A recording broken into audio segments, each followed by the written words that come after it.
Hey everybody, HomeSliceHenry here, and Great League teams need to start respecting Shadow Charizard.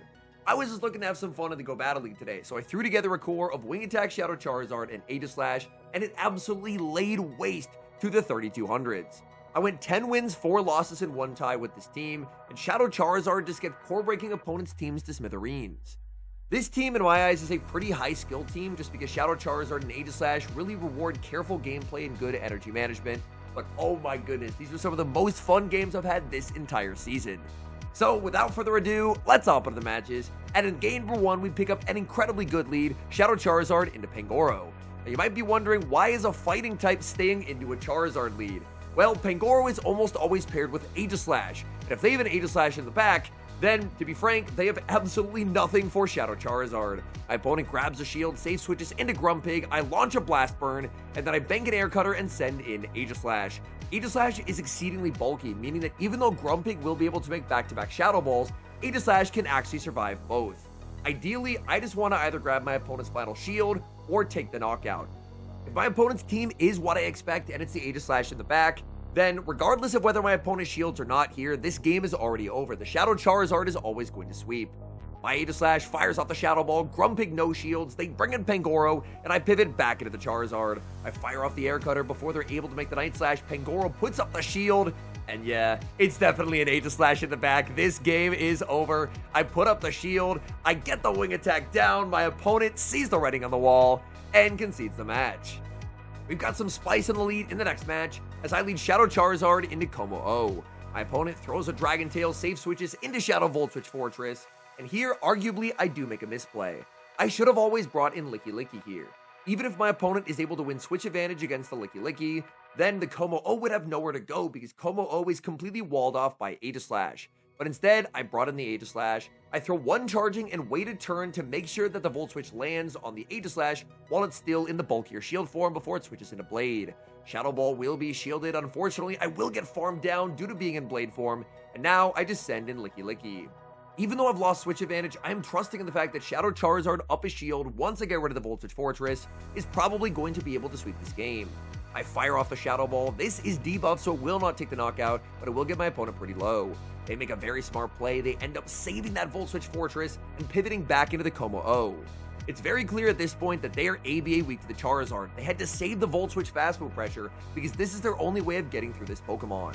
This is only a Sand Tomb, but I have to start shielding everything. My Charizard is just going to get too low. I'm at -1 defense. These Volt Switches are going to absolutely delete me. Charizard gets the farm down. What do they have in the back? It's a Tinkaton, and Shadow Charizard makes the Blast Burn. I knew they were ABA weak to Charizard. Blast Burn picks up the one-hit knockout, and that's a good game. We move to game number 3, and what do you know? Shadow Charizard leading into Diggersby. Opponent safe switches into Shadow Celio, and here I'm going to respond with Licky. Shadow Celio is such an incredibly strong Pokemon that even Licky is not an effective answer. Look at how much damage I just took from that Surf. Shadow Celio is just an absolute force of nature. I fire off the Shadow Ball. This will not take the knockout. My opponent putting up the shield does surprise me a little bit. I was expecting them just to try and take shield advantage. But the fact that they shield, I'm more than happy to shield back and fire off the Shadow Ball. If I can get all shields down, I should still be in a pretty good spot because I have the Aegislash in the back. And Aegislash obviously loves when opponents give up both Protect shields. So I'm just going to let Licky go. Licky was able to get a shield advantage, and now I send in the Aegislash. This does mean that Diggersby is going to be on the Aegislash in the endgame, but I'm going to trust in Shadow Charizard with a shield advantage. Either Charge Attack will knock out here, so I will go for the Gyro Ball, as this covers for my opponent trying to catch a Shadow Ball onto the Diggersby. They don't end up going for the catch, as I'm able to take the knockout, and now I have an Aegislash with a very high attack stat. In the back, my opponent has a Araquanid, and they are just ABA weak to the Charizard once again. 3 games in a row, people being ABA weak to the Charizard. Even in the Glassy Blade form, these Bug Bites are double resisted. They do basically nothing. Araquanid can fire off a Bubble Beam. I think I can actually survive here, and I do. I bank a move for later. I was expecting my opponent to try and catch the Shadow Ball on the Diggersby as I send in the Charizard, but either way, there's just no winning for my opponent. They're on Mudshot Diggersby as well, so they can't do any kind of meaningful fast move pressure. -1 Blast Burn rocks the Diggersby. They can go for the Scorching Sands, but that's really going to be okay. Charizard tanks the Scorching Sands. I can look to Overfarm, fire off the Blast Burn, and that Araquanid is so low that it turns out I'm not even going to need the second Aegislash move. In comes Araquanid, we wing attack down, and man, Shadow Charizard is just so much fun. We pick up a pretty rough lead in the next match, Shadow Charizard into Shadow Alolan Ninetales. My opponent safe switches into Shadow Charjabug, and I'm going to have to pivot out. I send in Aegislash. Aegislash will be taking consistent neutral damage from the Shadow Charjabug, but Discharge is a pretty underwhelming move, and Aegislash is so bulky that I should be able to survive 3 Discharges and all the Volt Switches to make it to the back-to-back Shadow Balls. The Alolan Ninetales Charizard matchup is actually pretty bad for the Charizard just because of the Powder Snow Fast Move pressure. Charizard gets absolutely melted. They fire off the Discharge, they send in Alolan Ninetales, and I have back-to-back Gyro Balls, so my opponent is just fully sacrificing the Ninetales. They are trusting in Shadow Charjabug to put in work in the endgame. Gyro Ball picks up the knockout. I'm going to save this energy, and if they send back in the Charjabug, which they do, I'm going to pivot into Licky Licky. So now my opponent knows I actually had a pretty strong answer to the Shadow Charjabug. I just wanted to get value out of the Aegislash, because I was assuming with an Alolan Ninetales lead that Aegislash would not have the greatest play in the back. I fire off the Shadow Ball, Charjabug gets KO'd. In the back is Unova Stunfisk, and this is basically the worst case scenario. Stunfisk is the core breaker to Charizard Aegislash core, and I am in an incredible amount of danger. I fire off the Body Slam, they return fire with the Charge Attack. I decide to let it go, Discharge lands, Licky Licky survives, and I make a very important Shadow Ball. My opponent knows they can never afford to shield the Shadow Ball because I have a Shadow Ball from Aegislash stored in the back, and that would do way more damage. With the Body Slam and Shadow Ball landing, I can now start threatening them with Air Cutters. Unfortunately, Air Cutter does not get the boost. My opponent will shield here, but they're going to know once I make Air Cutter number 2 that they can never afford to shield. The Shadow Ball is going to do more. Because I didn't get the boost, Air Cutter is not going to take the knockout. They're at the back-to-back Discharges, and I'm going to shield so that way the wing attack of damage lands on the Stunfisk. This game is going to be very, very close. When I bring in the Aegislash, I'm going to wait a turn to that way ensure that the Thundershock lands on Aegislash in its shield form. The Thundershock lands, I fire off the Shadow Ball. I know they have a shield, but I need to switch to Blade form for the Psycho Cuts. It's going to be a race, Thundershock versus Psycho Cut. The game ends in a tie. What an incredible game. We move to the next match, and what a lead. Shadow Charizard into Shadow Annihilate. And the Annihilate is not pivoting out. I'm telling you, there were so many teams that were just core broken to smithereens by Charizard. Air Cutter gets shielded and gets the boost. And guess what, Annihilate? We're just fully farming you down. A boosted Charizard can threaten every Pokemon in the game, more or less, with the exception of like a Carbink, for example. My opponent sends in Licky Licky, and I decide to hold the energy and instead pivot into my own. My opponent banks a ton of energy. They reveal why they couldn't pivot out of the lead because they have Corviknight in the back. My opponent not getting the Body Slam catch onto the Corviknight puts me in a very nice spot. I'm up so much energy on Licky Licky. I can launch Shadow Ball after Shadow Ball, and after another rollout, I can probably knock them out with Body Slam. They're going to get some pretty nice damage here with Payback, but I feel like I'm in a very good position.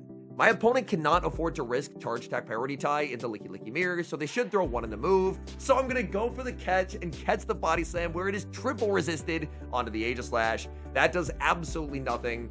Now, even though Licky Licky does have access to Shadow Ball, I would still argue that Aegislash is actually the favored Pokemon in this matchup. All I have to do is make it to the back-to-back Gyro Balls. If I can get there, then I'm going to win the game because I have a Blast Burn stored on the Charizard. The moment Licky Licky fires off the Shadow Ball, now is my moment to strike. I fire off the Gyro Ball.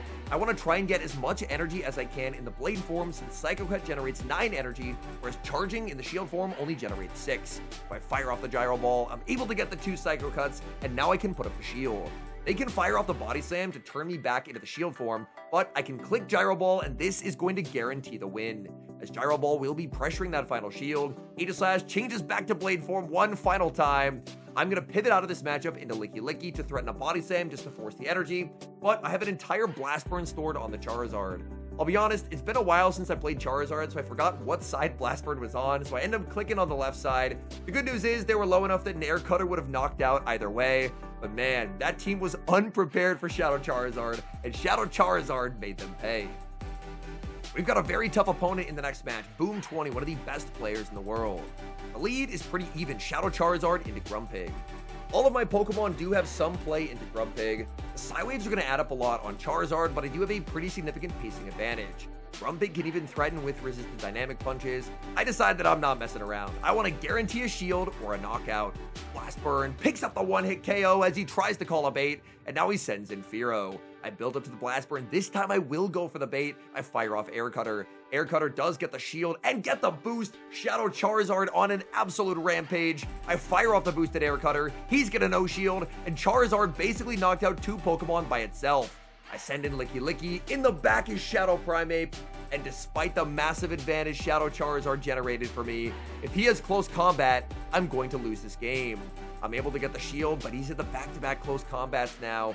I decided to let it go. My only win con was if he had Ice Punch, but he did not. What amazing gameplay there from Boom. He sacrificed every other Pokemon on his team, trusting that Primeape would be good in the back, and it is. There's just nothing that a Licky Licky Aegislash Core can do into the Primeape. Primeape is just going to boost and boost and boost. I can never shield here because Fearow has a Drill Run loaded, so I just let the Primeape knock me out. Very well played there by Boom. Shadow Primeape was just a nightmare for me in the back. We see a familiar lead in the next match, Shadow Charizard into Alolan Ninetales. Look at how much damage my Charizard takes from the Powder Snows. That matchup is really unfun if the Ninetales is Shadow. I end up catching a Weather Ball onto Licky Licky. Ideally, I want the Ninetales on the Aegislash later in the game if possible. My opponent now sends in a Low Kick Annihilate, and this is very okay by me. They are the regular Annihilate, which means they do actually survive a Shadow Ball, and they will win Charge Attack priority, denying Shadow Ball number 2. Rage Fist will not knock out here. They're forced to go for the close combat, and now I can send in Charizard. Charizard gets a big farm down. If they bring in the Ninetales, I'm just looking to go for a catch, because they do have a Weather Ball loaded. I switch into the Aegislash, but that's not a Ninetales. They have a Spark Lantern in the back, and if Stunfisk was bad, this is even worse. Spark Lantern, I can't really do anything against with my Charizard. They bank a monster amount of energy, they pivot into the Ninetales, and debuff me with Chilling Water. I farm up to the back-to-back, fire off the Gyro Ball. Even though I'm debuffed, this is double super effective, so Ninetales is definitely getting one shot. My opponent's always going to be saving 2 shields for the Lantern. Back in comes the Lantern. Somehow I don't get my Psycho Cut sneak there. I should always sneak through a fast move and get 9 free energy, but unfortunately for some reason I just didn't. That is really rough because I need to make it to 3 Shadow Balls if I want a chance to win this game. Lantern goes for Surf number 2. I farm up to 100 energy and I'm firing off the Shadow Ball. This Shadow Ball will do a sizable amount of damage even though it's debuffed. Lantern can survive, but it would put them in Blast Burn range. They put up the shield. This time I do get the Psycho Cut sneak as they fire off their Surf, and I'm going to be immediately Shadow Balling. I need to get back into the Blade form. I need to take advantage of the Psycho Cuts. So I fire off the Shadow Ball, switch back into the Blade form, and now it's going to be a race. Can I make the Shadow Ball before I get farmed down? Yes, I can. Look at Aegislash go. What a Pokemon. Shadow Ball lands. There's a combo play with a Blast Burn from Shadow Charizard. And this endgame should have been impossible. But we get the win with Shadow Ball and Blast Burn back to back. Unfortunately, we pick up a terrible lead in the next match. Shadow Charizard into Stunfisk. I save switch into Licky Licky. My opponent stays in the matchup, and they're going to be firing off a Mud Bomb. Mud Bomb will get some pretty nice chip damage onto Licky Licky, and now they send out Dartrix. This is really bad for me, because Dartrix is a Pokemon that I would much rather see with either the Aegislash or the Charizard. Even though Licky Licky does hit for super effective damage, Dartrix is bulky enough to survive the rollouts and the back-to-back Shadow Balls to make it to the Brave Bird. That is pretty terrible. I was not able to generate any kind of shield advantage or switch advantage out of the mid-game. I send in Aegislash, go for the charging down, and it is the perfect 5 charging farm down as they faint right as they make the Seed Bomb. In comes Stunfisk, and suddenly this might be a little bit playable. Stunfisk will fire off the Mud Bomb. I'm going to wait the turn to ensure the Thundershock lands onto the shield form and then fire off the Shadow Ball. Shadow Ball will inflict big damage onto the Stunfisk, but it won't take the knockout. I fire off the Shadow Ball. Stunfisk is going to no shield. I race to the Shadow Ball, but I'm going to get outpaced. This means, unfortunately, I'm going to have to let Aegislash go and try and sweep with Shadow Charizard. In the back, it's going to be Shadow for Alligator, and this game might actually be winnable. The Shadow Claws will add up, but I fire off the Air Cutter. Air Cutter gets the shield and gets the boost, and look at the wing attacks go. Suddenly, the wing attacks are starting to keep pace with the Shadow Claws. This is going to be close. For the second boost, we might be able to do it. We don't get the boost. Can we get the farm down and lead with the Blast Burn? We cannot. It's a simul KO. So close to overcoming Hard Counter City, but unfortunately, we fall just short.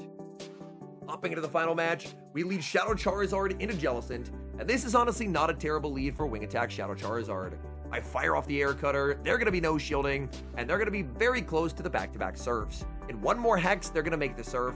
Even though surf is going to be neutral onto the Licky Licky, I always want to go for the catch here so I can preserve Charizard with a bunch of energy. Air Cutter would not have knocked out the Jellicent, so I didn't really want to throw it just yet. My opponent sends in Tinkaton. This is a little bit tricky. Tinkaton will be able to overfarm massively in this matchup because me landing Shadow Balls is not particularly threatening. But to my surprise, they actually don't overfarm. They just fire off energy right away, Gigaton Hammer takes the knockout, and I'm more than happy just to send in Aegislash. Aegislash will probably be debuffed by Bulldoze. It's a 50-50 shot, but the Bulldoze itself does not do quite a lot of damage. I actually don't get debuffed. They send in the Jellicent, and I switch back into the Shadow Charizard. I'm firing off the Air Cutter on Charge Attack priority to the Surf. Air Cutter lands, taking the knockout, and in the back is Licky Licky. I do have enough energy for the Blast Burn. I'm going to go for the Air Cutter bait. I get the shield. I do not get the boost, but I'm able to, at the very last second, make an Air Cutter. This Air Cutter is important as this is going to put the Licky Licky very firmly into Gyro Ball range. Now, I bring back in the Aegislash, and Aegislash is going to have a lot of work cut out for it. Shadow Ball lands, I fire off the Gyro Ball right away, because again, I want to try and take advantage of the faster energy generation while I'm in Blade form. So I switch into the Blade form, fire off the Gyro Ball will be shielded, in comes Tinkaton, but look at all the energy that I just got while in Blade form. I have to put up the shield, as Bulldoze would take the knockout, and hope that I do not get debuffed. And I didn't. That means that I can actually survive the Bulldoze. It's gonna be close, but I should be able to hold on here. Bulldoze lands, I survive, I get debuffed there, but I should now have the game won. I can fire off Shadow Ball. I'm just shy of the double up here. Shadow Ball will be taking the knockout. I believe I'm one away from the Gyro Ball, and I'm there. Against all odds, even in games where Charizard wasn't particularly useful, Aegislash is just the worst nightmare the Great League has ever seen, and we're able to get the win. Man, today's sets were some of the most fun I have had in the Great League in quite a while. Shadow Charizard is just always such a fun Pokemon to run. I feel like that was really one of the only Pokemon that really popped off from the Wing Attack getting reverted, was the fact that Shadow Charizard could now actually farm things down. Emberzard was always very fast, but the lack of fast food pressure at times meant that you couldn't really boost into farming things down. With Wing Attack Zard, if you get a boost, you're probably farming down everything in your path, and then just inflicting devastating boosted blast burns onto the backline. Pairing up a Pokemon like Shadow Charizard with Aegislash, a Pokemon that does really well when your opponent gives up shields, it ends up being a really good combination because Shadow Charizard just has absolutely absurd shield pressure. Now, a team like this really wouldn't be a big fan of Pokemon like Quagsire or Stunfisk, which are around. I did end up beating the one Quagsire that I saw. Stunfisk was a little bit more tricky. I believe I had like a loss and a tie versus a Stunfisk, but I still feel like those games ended up being very competitive just because of how insane Aegislash is. If there are games where Charizard doesn't have a lot of play, then usually Aegislash can lock in and just pull win cons out of thin air. This is an adjusted version of a team that I ran earlier in the season that was Umbreon, Shadow Charizard, and Aegislash. The goal is pretty much the same. You have your Pokemon that's really good at stripping away shields, you have a tank, and then you have your Aegislash. This time we just have Shadow Charizard in the lead, and Umbreon, it had a really nice moment earlier on in the season, especially when Corviknight was so popular, because Umbreon could kind of just beat everything neutrally. With Corviknight on the out and Togekiss now being played, having a Pokemon with better play into Togekiss definitely felt like a plus. Anyways, thank you guys so much for watching. If you enjoyed watching today's video, please do help support the channel by leaving a like on the video and subscribe to the channel if you have not. And an extra special thank you as always to our channel members here on YouTube. The support you guys provide to the channel is so appreciated. So thank you guys oh so very much. And until next time, I've been HomeSliceHenry.